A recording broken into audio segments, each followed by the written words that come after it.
बर्बरिक से सर मांगने के बाद भगवान श्री कृष्ण ने उनके सर को आखिर कहां रखा? क्या आज भी इस धरती में कहीं छुपा हुआ है बर्बरिक जी का सिर? वीडियो में आगे बढ़ने से पहले हमारे चैनल को सब्सक्राइब अवश्य करें और बेल आइकन जरूर दबाएं। महाभारत एक ऐसा युद्ध था जिसमें धर्म और अधर्म का आमना सामना हुआ। लेकिन क्या आपको पता है कि उस समय एक ऐसा योद्धा भी था जो 18 दिन के इस युद्ध को मात्र एक पल में ही खत्म कर सकता था। लेकिन भगवान श्री कृष्ण ने धर्म के खातिर उस योद्धा को रणभूमि से हटाने के लिए उसका शीश मांग लिया। वो योद्धा कोई और नहीं बल्कि बर्बरिक था। लेकिन अब सवाल उठता है कि आखिर भगवान श्री कृष्ण ने बर्बरिक के सर को कहां छुपा कर रखा था। तो इस वीडियो को अंत तक जरूर देखिएगा, तभी आपके इन सभी सवालों का जवाब मिल पाएगा। बर्बरिक भीम और हिडिंबा के बेटे घटोत्कच के पुत्र थे। बर्बरिक की माता का नाम अहिल्यावती था, जो कि एक नाग कन्या थी, और उनकी मां ने उन्हें बचपन में कई सारी चीजें सिखाई थी, जिसमें से एक था हमेशा धर्म का ही साथ देना, जो कमजोर या असहाय हो उनका ही पक्ष लेना। कहते हैं वीर बर्बरिक को महादेव की तपस्या करके 3 ऐसे बाण प्राप्त हुए थे, जिनकी सहायता से वो पूरे के पूरे महाभारत के युद्ध को क्षण भर में ही खत्म कर सकते थे। जब उन्हें पता चला कि महाभारत का युद्ध होने वाला है, तब उन्होंने अपनी माता अहिल्यावती से आज्ञा मांगी कि वो भी युद्ध में भाग लेना चाहते हैं। उनकी माता अहिल्यावती ने उन्हें युद्ध में भाग लेने के लिए बोल दिया, लेकिन एक वचन भी लिया कि जो भी पक्ष हार रहा होगा वो सिर्फ उसी की तरफ से युद्ध लड़ेंगे।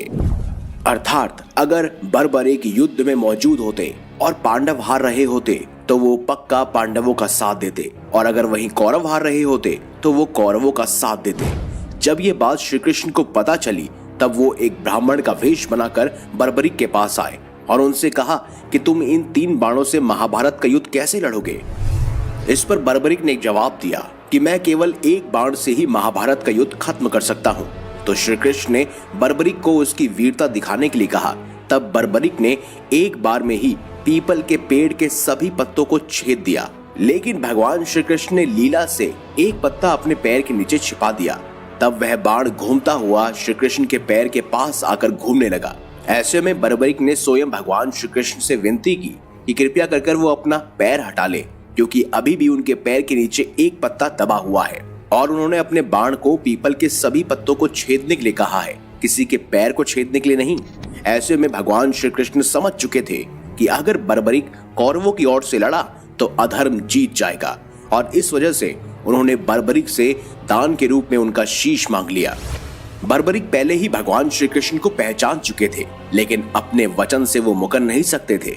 उन्होंने अपना शीश तो दान में दे दिया, लेकिन श्री कृष्ण से ये भी कहा कि वो पूरा का पूरा महाभारत का युद्ध देखना चाहते हैं।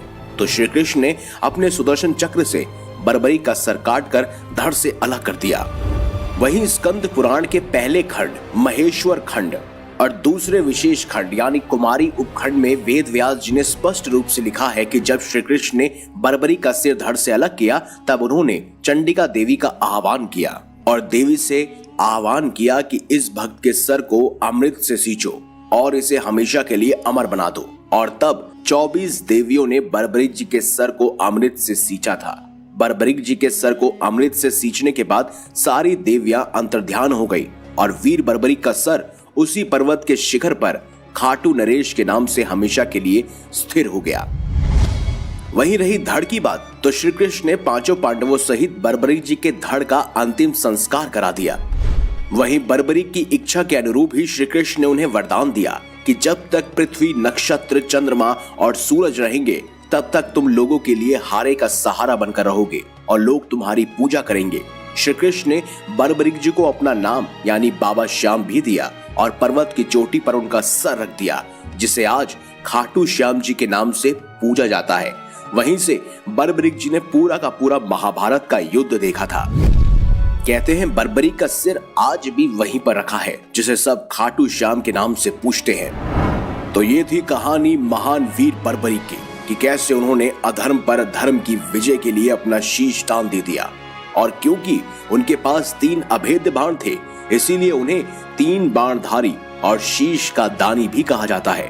और आज भी खाटू श्याम के नाम से पूरे भारत में वीर बर्बरी की पूजा की जाती है। उन्हें हारे का सहारा बाबा खाटू श्याम हमारा कहा जाता है।